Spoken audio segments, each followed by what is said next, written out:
What's up, issue? For today's video, we have a Mega Glalie sweep. We are continuing our journey to get all the Mega Pokemon done before Sword and Shield comes out. And man, we have been smashing them out lately. I did a Mega Medicham sweep yesterday too. Now, Mega Glalie doesn't get a lot of love due to its ice typing and its sort of like strange stats, so I thought I'd do a video on it. Now, I have done a Snorunt sweep. If you want to check that one out, the link is in the description of the video. It did contain quite a lot of salt, so brace yourself. Thank you to all the people who've been checking out the older videos. Alright, this is quite an interesting video today. Let's go over Glalie and of course Mega Glalie and talk some strategy. So Glalie, obviously just a pure ice type as well as its Mega Evolution. We got a couple of abilities for it. We got Ice Body, which helps it heal in the hail. We got Inner Focus, obviously preventing those flinches, and we got Moody. So Moody randomly raises a stat 2 stages and drops another. Obviously Moody is the best ability here. A lot of the time it is banned in a lot of games. Looking at its stats, it's just one of those Pokemon isn't really good at anything. It's sort of like a I guess you could say jack of all trades, and when you add its ice typing to it, it's not a very appealing Pokemon to use. Normally, without the Mega, it's just used for stuff like a spike setup, and you know, it could be a physical or a special attacker too, like 80 all around the board. Now, when we got the Mega Evolution, it gets not only it gets a cool boost in stats, it gets a really cool design change too. I really like how its mouth sort of like opens. I don't know, what do you guys think about Mega Glalie's design? We got the ability Refrigerate, so what that does, right? It turns normal type moves into ice type and gives them a 1.2 power boost, sort of like Pixelate, you know, exactly like that. Now, having a look at its stats, its health and its special defense and defense stay the same. However, we get a massive power boost in its attack, its special attack, and its speed even gets a drop, a raise too, which is really nice. Even in that speed category, it's not probably the fastest Pokemon, but it does get a lot of offense on the physical and special side, which makes it a lot more appealing to actually use. Now, with Glalie, this battle took a fairly long time. There's a big section, but we'll get to that in a second. Now, I have done 34 out of the 48 Megas, so we've done 71%. Man, we're getting closer. If you do have any Mega strategies, of course, Mega Pokemon that I haven't covered on this channel, you can check out the playlist to find out what those ones are. Please leave it below in the comment section. It could be any sort of strategy. Obviously, looking for some sort of like, you know, unique ones would be really, really cool, and try and get them done. I think we're about 6 weeks out, so we have to 34. We got 16. No, not 16. 14 left. Only 14 left. So I don't know if it's possible, but we're giving it a good go, people. But yeah, that's pretty much it for the Mega Glalie explanation. Now, this strategy was a really, really salty strategy too, and I was sort of like wanting to make use of Glalie as a Pokemon before it Mega Evolved too, so maybe that'll give you a little bit of a clue as to what I'm doing. Now, with Glalie, the setup with it required was very, very minimalistic. All I needed was one Pokemon to get this strategy going.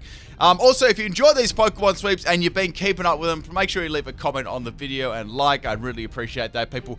Hopefully, we'll have another one up tomorrow, but I'm not really sure. I've just I've done 2 rather quickly, which have been very helpful. So we got a Durant lead here. What we're going to do here is this is going to go for the Entrainment. What Entrainment does, it basically gives the opponent your ability. So Truant is a horrible ability, so it's nice to give this one away. So the Magmortar is going to have Vital Spirit, and it's basically going to be able to take me out with the Ember.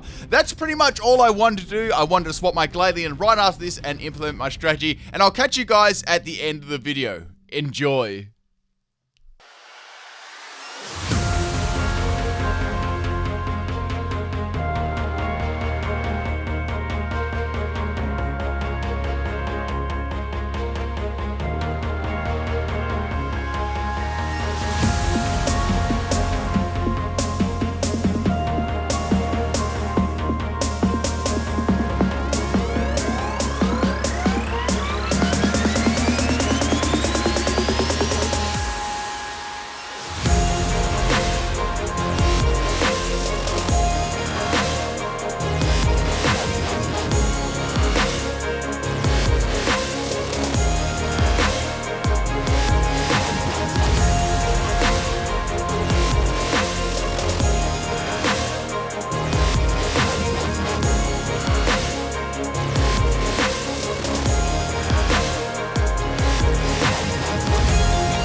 Alright people, did anyone last the whole video? Let me know in the comment section. Let's go over about what happened in the video and the strategy, of course. So pretty much what I did here is I gave the opponent entrainment, and they got the truant ability there. So what truant does, it only lets you attack like every second turn. So what I did is I blocked them in with the move block. So obviously they couldn't get out of the battle, did everything like U-turn or anything like that, and it prevents swapping, and I had protect. So every time they tried to attack me, I went for protect, and then I had a free turn to do basically whatever the heck I wanted to do. So I went for a double team. Just get explosion I originally was going to put on there, but just scrap that one. I had a double team there instead. So Moody was basically raising 2 stages of a random stat, and it was dropping 1. And I was going for a double team 2 to actually give it a chance of raising it for 3. I didn't need evasion. I just did that to like, you know, speed things up a little bit. Now, I went through every protect there, and I went through every verse like protect. So that was like, goodness, I can't remember what it was, like 16 or 22 or something like that.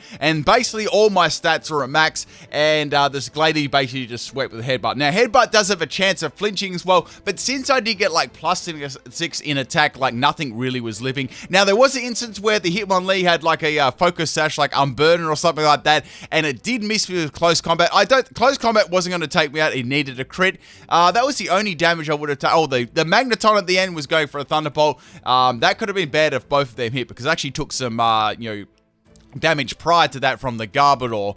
But yeah, that was pretty much it. If you guys enjoyed that one, make sure you leave a like on the video, and if you've got any Pokemon Megas you'd like to suggest, leave them in the comment section of the video, and I might catch you guys tomorrow for another Mega video. Peace.